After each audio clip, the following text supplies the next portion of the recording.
Hello, dear Sergei Viktorovich.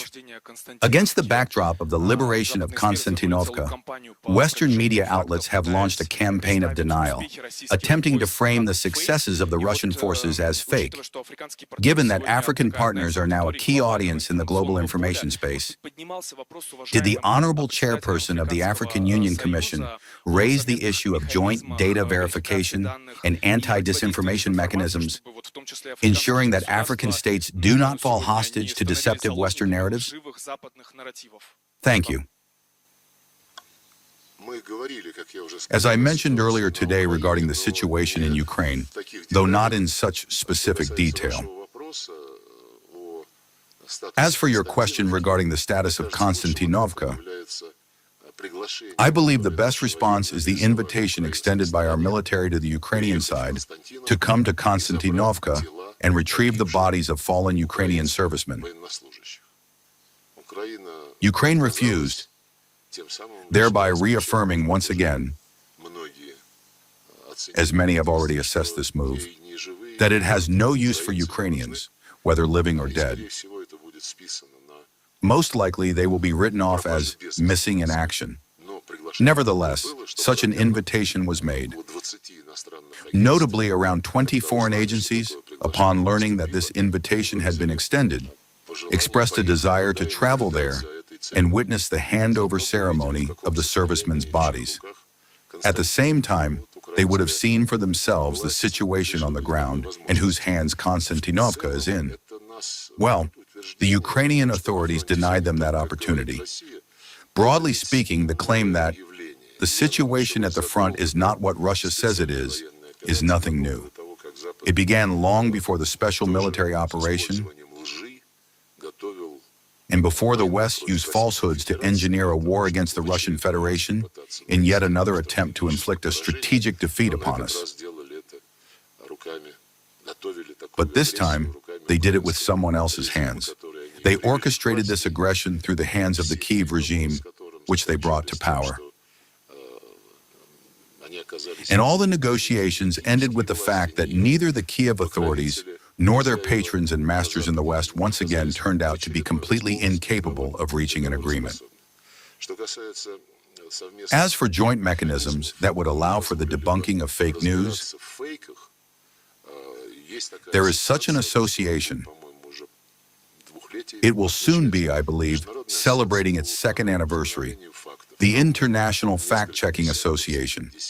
It includes several dozen countries, over 50, if I'm not mistaken, represented by their news agencies, and it focuses on exposing lies through journalistic investigations.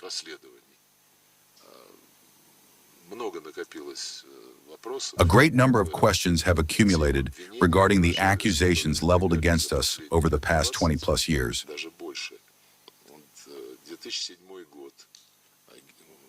In 2007, there was the poisoning of Alexander Litvinenko in a London hospital. The legal proceedings were classified as requiring the withholding of the information on which the accusation was based, namely that he was allegedly poisoned by Russian intelligence services. Then in 2018, I think, we had the Skripal case, where the Russian Federation was likewise blamed for their poisoning. The Skripals are alive, but they have been hidden somewhere, and no one responds to our official inquiries or requests for contact with a citizen of the Russian Federation. His daughter also disappeared. She is also a citizen of the Russian Federation. This list goes on, including the poisoning of Alexei Navalny in 2020, when consent was immediately granted for him to be medically evacuated from Omsk to a Bundeswehr hospital. Essentially, all formalities were brushed aside. This was then abused by those who accompanied Navalny to the hospital in Germany. To this day, we have not received the test results on the basis of which the Bundeswehr clinic declared that he had allegedly been poisoned with that very same Novichok. When we asked to see those test results, the Germans said, "No, we're handing this over to the Organization for the Prohibition of Chemical Weapons." We went there, and they said, "The Germans told us not to give it to you." And that's it, you understand. And well, the culmination, I suppose, was Bucha, April 2022. 3 days after Russian troops were withdrawn from that suburb of Kiev,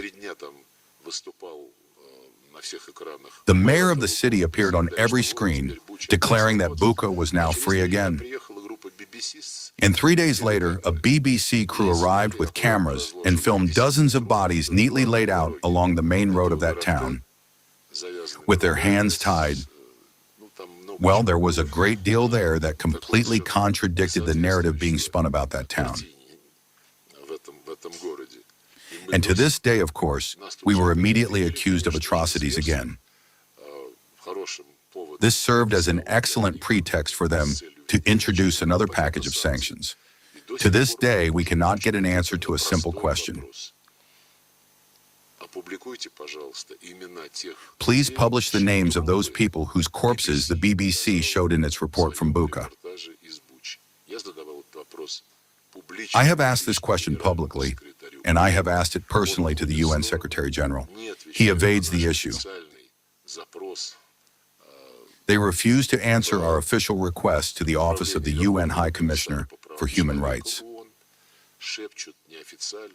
Off the record, they whisper that it is impossible because the relatives might be put at some kind of risk. What do relatives have to do with this? By the way, speaking of relatives, in any disaster, say when shells hit a school, relatives immediately form a movement demanding justice and that the culprits be found. But here, no one has seen any relatives at all. I haven't heard a thing about them. In connection with the corpses shown by the BBC from the settlement of Bucha, there was never any mention of them having families. They have neither names nor relatives. And this, too, is a perfectly appropriate case for an investigative journalism initiative. I tried to trigger such an investigation during my press conferences in New York. This definitely happened during the last 3 sessions of the General Assembly for the correspondents accredited to the UN. I know most of them, about 50 people gather, and every single time I remind them of that. My friends, you often start journalistic investigations over much less significant reasons.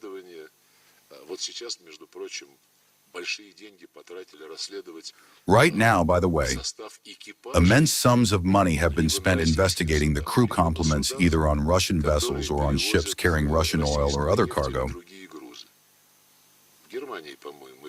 It was published in Germany, I believe, or in Denmark. What a stellar job they did, discovering all sorts of things. But don't they want to find out whose names were used to stage a massive provocation? One that ultimately derailed the signing of the Istanbul Agreement,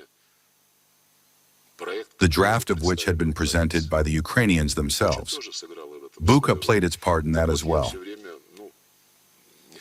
So, while I am constantly, I don't want to use the word shaming, but I keep appealing to these foreign correspondents at the UN.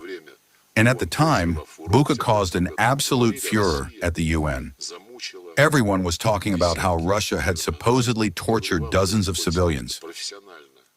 I'm saying, don't you even professionally feel like seeing what kind of responses you'd get if you started sending journalistic inquiries to the relevant authorities? Both Ukrainian and the BBC and others? Dead silence. So forgive me for inadvertently turning this into an advertisement for the International Fact-Checking Association, but we will certainly send the materials to our African friends, how it operates, what its goals are, and examples of the investigations it has conducted. I hope there will be interest.